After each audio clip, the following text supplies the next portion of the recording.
आज हम हिंदी की फर्स्ट पोयम भारत महिमा वो मैं एक्सप्लेन कर रही हूँ और एक्सप्लेन करके उसका पैसेज दूंगी मैं सॉल्व करने, तो वो सॉल्व करके भेजना है। तो पहले मैं जितना फर्स्ट पैसेज में पोयम कवर हो रही है उतना एक्सप्लेन कर रही हूँ और उसके बाद मैं इसका क्वेश्चन बोर्ड पे लिख के दूंगी, तो कॉपी करना और फिर आंसर वो पैसेज में से फाइंड करके लिखकर होमवर्क में सेंड करना। और जिसको हिंदी नहीं है उसको मैं इंग्लिश का एक लेटर एक्सप्लेन करूंगी, वो लेटर बाद में अलग से दूंगी। तो जिसका हिंदी का पीरियड है उसको सिर्फ हिंदी करना है, उसको इंग्लिश का लेटर नहीं करना है। तो पोयम का नाम है भारत महिमा।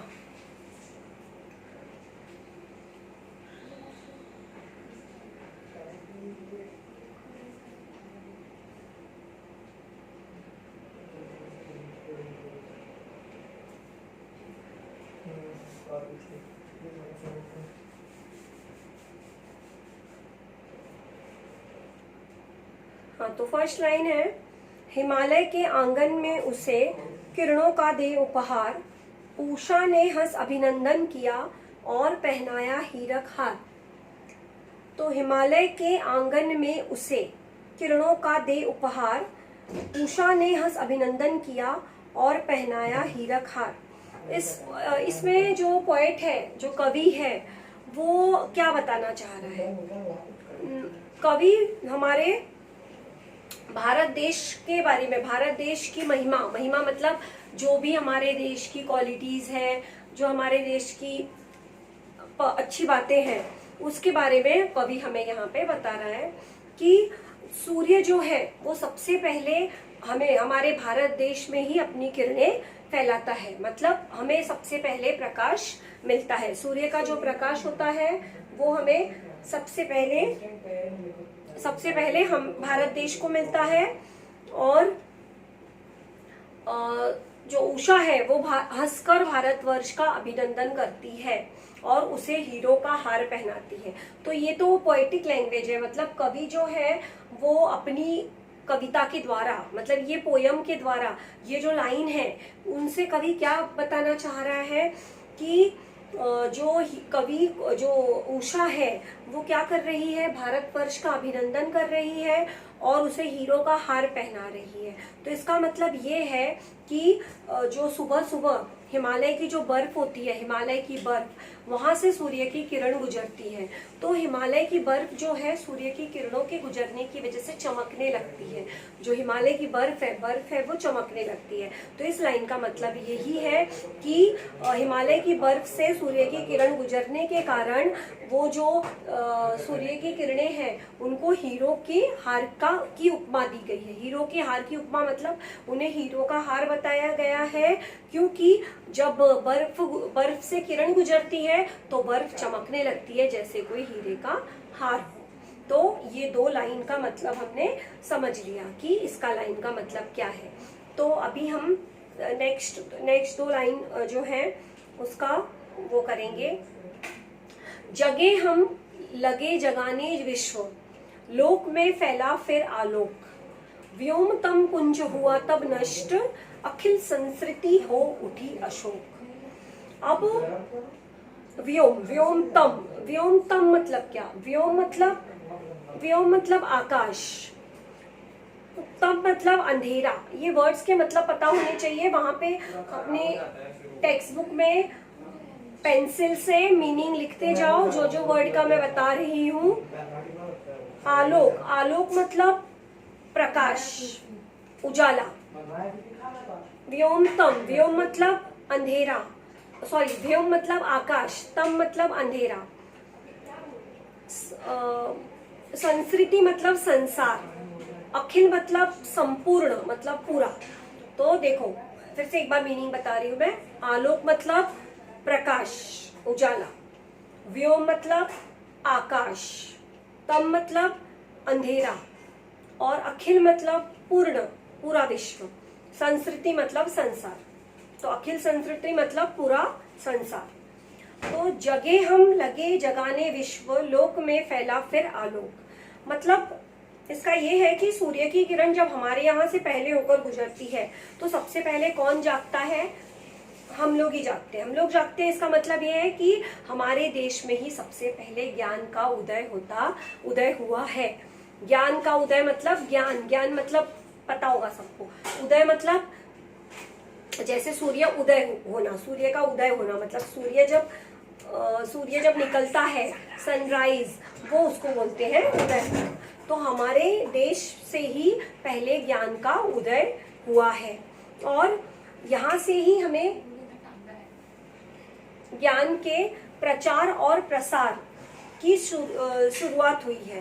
प्रचार मतलब किसी भी चीज की प्रसार मतलब फैलाना, और प्रसार मतलब फैलाना होता है, और प्रचार का मतलब होता है अनाउंस करना जैसे। तो नॉलेज का जो है वो हमारे यहाँ से ही प्रसार और प्रचार की शुरुआत हुई है और पूरे विश्व को हम लोगों ने ही पूरे विश्व में ज्ञान का प्रकाश फैलाया है। अभी आगे क्या है लाइन, व्योमतम पुंज हुआ तब नष्ट, अखिल संस्कृति हो उठी अशोक। इसका मतलब ये है कि आकाश तक जो अंधकार फैला हुआ था, मतलब अज्ञान का अंधकार, जो अंधकार मतलब यहाँ पे जो अंधेरा होता है वो अंधेरा नहीं, यहाँ पर अंधकार मतलब अज्ञान का अंधकार जो फैला हुआ था वो पूरा नष्ट हुआ उस वजह से, और पूरी सृष्टि में हमने ज्ञान का प्रकाश फैलाया है और सृष्टि को शोक रहित बनाया। शोक रहित का मतलब होता है, शोक मतलब दुख रहित मतलब हटा देना उस चीज को, मतलब पूरे सृष्टि से दुख को हमने हटा दिया है। अभी नेक्स्ट लाइन है हमारी, विजय केवल लोहे की नहीं, धर्म की रही धरा पर धूम, भिक्षु होकर रहते सम्राट, दया दिखलाते घर घर घूम। विजय मतलब सक्सेस, यश। धर्म की धरा पर, धरा मतलब पृथ्वी, धरा मतलब हमारी पृथ्वी, धरती। भिक्षु मतलब भिखारी, मतलब जो कुछ मांगता है। सम्राट मतलब राजा। अभी यहाँ से इस लाइन का क्या मतलब है, विजय केवल लोहे की नहीं, धर्म की रही धरा पर धूम। कवि कहते हैं कि विद्या की देवी सरस्वती की कृपा सबसे पहले भारत पर ही हुई है। उन्होंने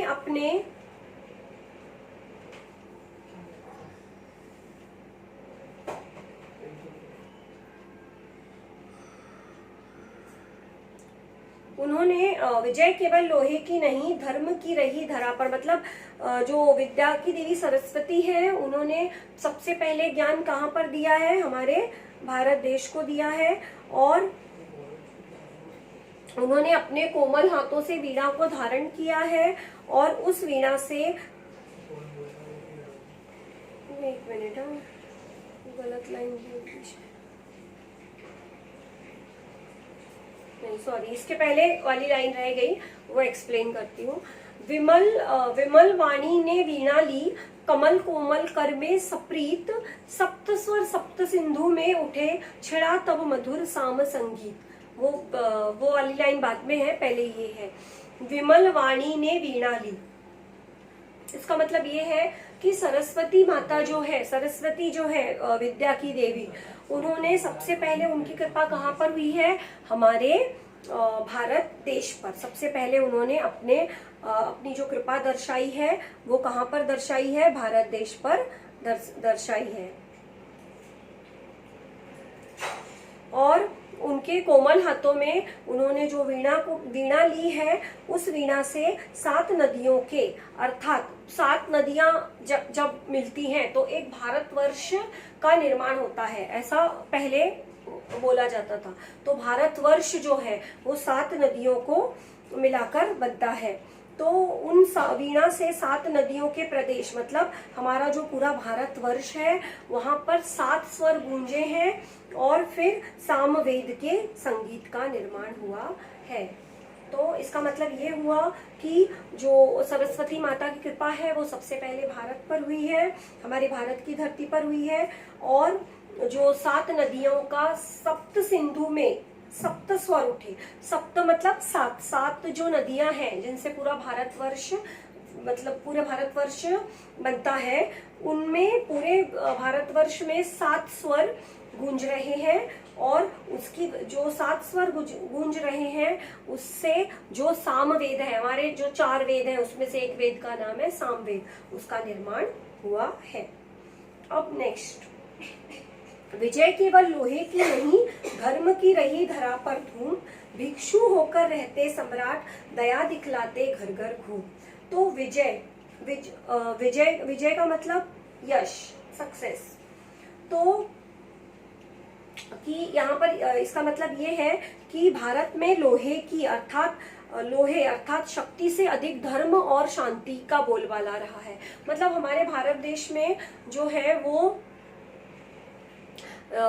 हथियारों से, लोहा मतलब क्या, लोहे से हथियार बनते हैं, तो हथियारों का ज्यादा हमने यूज नहीं किया है। हमारे भारत देश में जो है वो किस चीज का बोलबाला रहा है, धर्म और शांति। मतलब हमने हर युद्ध को किससे जीता है, हमने हथियारों से नहीं जीता अपने युद्ध को, बल्कि हमारे देश ने युद्ध को जीता है धर्म से और शांति से। और वहां पे और एक लाइन है कि भिक्षु होकर रहते सम्राट, दया दिखलाते घर घर घूम।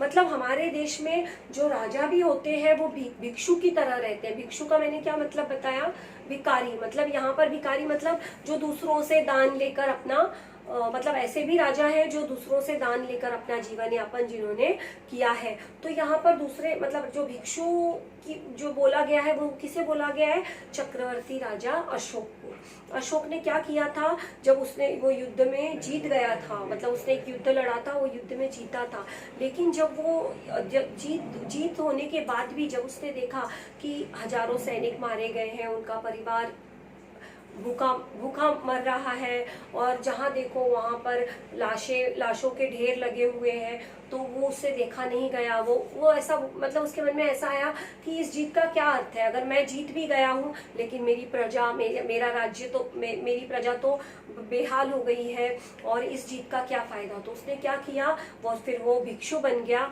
और भिक्षु की तरह जीवन यापन करने लगा। घर घर जाकर उन्होंने शांति और दया का उपदेश दिया।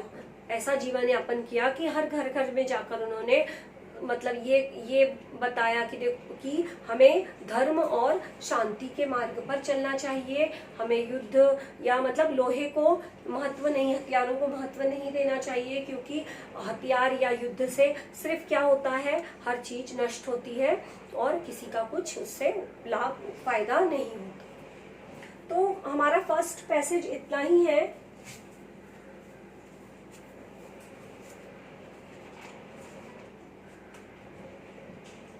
नहीं, और एक और पैराग्राफ है, वो और एक्सप्लेन करती हूँ, उसके बाद पैसेज देती हूँ। तो नेक्स्ट है, यवन को दिया दया का दान, चीन को मिली धर्म की दृष्टि, मिला था स्वर्ण भूमि को रत्न, शील की सिंहल को भी सृष्टि। यवन को दिया दया का दान, चीन को मिली धर्म की दृष्टि, मिला था स्वर्ण भूमि को रत्न, शील की सिंहल को भी सृष्टि। इसका मतलब ये है कि भारत देश जो है वो वीरों की भूमि है। भारत देश जो है यहाँ ये वीरों की भूमि है। यहाँ पर पृथ्वीराज चौहान जैसे वीर पैदा हुए हैं जिन्होंने अपने कट्टर शत्रु मोहम्मद गोरी को भी क्षमादान दिया था। मतलब हमारा जो भारत देश है वो वीरों का देश है। यहाँ पर पृथ्वीराज चौहान जैसे जो राजा हैं उन्होंने क्या किया था कि जीतने के बावजूद, वो युद्ध में जीत गए थे, फिर भी उन्होंने उनका जो कट्टर शत्रु था मोहम्मद गोरी, उसको भी क्षमादान दिया था। सम्राट अशोक के अनुयायी भिक्षुओं ने चीन में जाकर धर्म का प्रचार प्रसार किया। उन्होंने स्वर्ण भूमि अर्थात स्वर्ण भूमि अर्थात बर्मा के लोगों को बौद्ध धर्म के त्रिरत्न अर्थात बुद्ध, धम्म और संघ का ज्ञान प्राप्त कराया। सिंहल द्वीप अर्थात श्रीलंका को पंचशील के सिद्धांतों से उन्होंने ही अवगत कराया। इसका मतलब ये है कि हमारे भारत देश में ऐसे ऐसे महान राजा हुए हैं जिन्होंने सब कुछ जीतने के बावजूद जो अपने शत्रु हैं, जैसे राजा पृथ्वी, यहाँ पे उदाहरण दिया है पृथ्वीराज चौहान का, जो युद्ध में जीत गए थे लेकिन उन्होंने जीतने के बावजूद अपने शत्रु मोहम्मद गोरी को क्षमादान दिया था। और फिर उन्होंने, जो सम्राट अशोक थे, उन्होंने अपने अनुयायी, मतलब क्या, उनके शिक्षक उनके शिष्य जो होते हैं, उन्हें जो उनको मानते हैं, तो उन लोगों को उन्होंने चीन में भेजा और धर्म का प्रचार और प्रसार किया, बौद्ध धर्म का। और उन्होंने स्वर्ण भूमि किसे बोला जाता है? बर्मा को। बर्मा जो देश है उसे बोला जाता है स्वर्ण भूमि। तो बर्मा के लोगों को भी बौद्ध धर्म के त्रिरत्न, बौद्ध धर्म में त्रिरत्न है, एक बुद्ध, एक धम्म और एक संघ, इन सब का ज्ञान उन्हें प्राप्त करवाया। और सिंहल का अर्थ है यहाँ पे श्रीलंका देश जो है, वहां पे पंचशील के सिद्धांतों से भी उन्होंने ही अवगत कराया। मतलब उन्होंने वहां पे बौद्ध धर्म का प्रचार किया और शांति और धर्म का महत्व बताया। तो इस तरह से हमारे ये जो 5 वो थे वो एक्सप्लेन किए मैंने। अब मैं इसका पैसेज लिख रही हूँ, क्वेश्चन लिख रही हूँ। तो मैंने एक्सप्लेन किया है, उस बेस पे आंसर ढूंढ के लिखना, ना डाइजेस्ट में से आंसर देखना, ना किसी और बुक में से। और जो क्वेश्चन दूंगी स्वमत वगैरह कुछ अगर रहा तो जिस तरह से मैंने एक्सप्लेन किया है उस तरह से अपनी खुद की लैंग्वेज में आंसर लिखना है।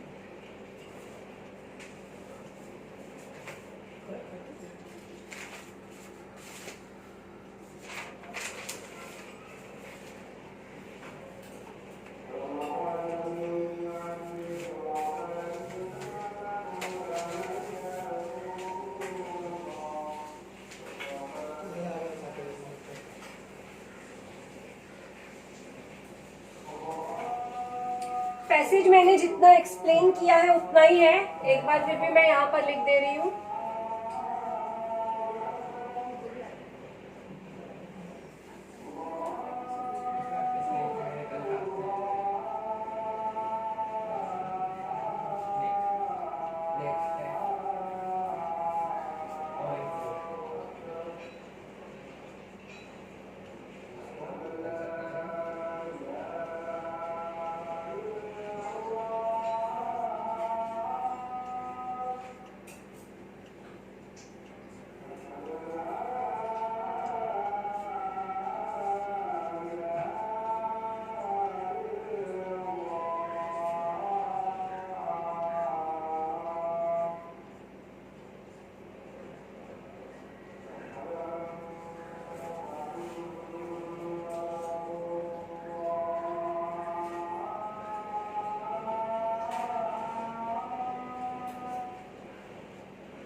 अब पहला क्वेश्चन है, आकृति पूर्ण कीजिए। कविता में उल्लेखित है सप्त। सप्त मतलब मैंने सप्त का क्या मतलब बताया, 7। तो 7 चीजें कौन सी उल्लेखित हैं, वो एक इस बॉक्स में लिखनी है, एक इस बॉक्स में। कविता में प्रयुक्त 2 धातुओं के नाम। कविता में कौन सी 2 धातुओं के नाम आए हैं, वो 2 धातुओं के नाम हमें यहाँ पर लिखने हैं। फिर पद्यांश में उल्लेखित देशों के नाम, हमने जितना पैसेज जो पढ़ा उसमें कौन कौन से देशों के नाम आए हैं, तो वो देशों के नाम लिखने हैं। अभी जैसे एक एग्जांपल बताती हूँ मैं, जैसे सिंहल आया। सिंहल मतलब सिंहल नहीं लिखना है, सिंहल का मतलब क्या है, श्रीलंका। तो हमें यहाँ पे लिखना है श्रीलंका। ऐसे देशों के 4 देशों के नाम लिखने हैं।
अंश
तो ये इसमें क्या करना है, क्वेश्चन नंबर 2 में ऐसे प्रश्न तैयार कीजिए जिनके उत्तर निम्नलिखित शब्द हों। हमें क्वेश्चन बनाना है जिसका आंसर आए हिमालय, ऐसे ही ऐसा क्वेश्चन बनाना है जिसका आंसर हो गोरी। अब ये जो है इसमें सही और गलत पहचान कर वाक्यों को सही करके पुनः लिखिए। अब जैसे फर्स्ट सेंटेंस है, उषा रोते हुए भारत का अभिनंदन करती है, तो ये राइट है कि रॉन्ग है, पहले ये लिखना है सही है या गलत है।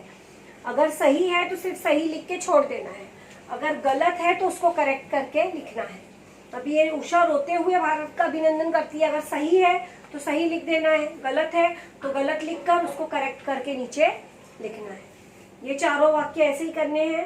उसके बाद निम्नलिखित शब्दों के पद्यांश में आए अर्थ, पद्यांश में आए शब्द खोज कर लिखिए। गिरिराज, गिरिराज के लिए हमारे पैसेज में कौन सा वर्ड यूज किया गया है वो पैसेज में से ढूंढ के लिखना है। प्रकाश के लिए हमारे पैसेज में जो भी वर्ड यूज किया गया है मैंने मीनिंग बताई है, अगर मीनिंग अच्छे से सुनी होगी तो समझ में आ जाएगा। नीरज और करुणा, इनके लिए जो भी शब्द हमारे पैसेज में यूज किए हुए हैं वो हमको ढूंढ कर लिखने हैं।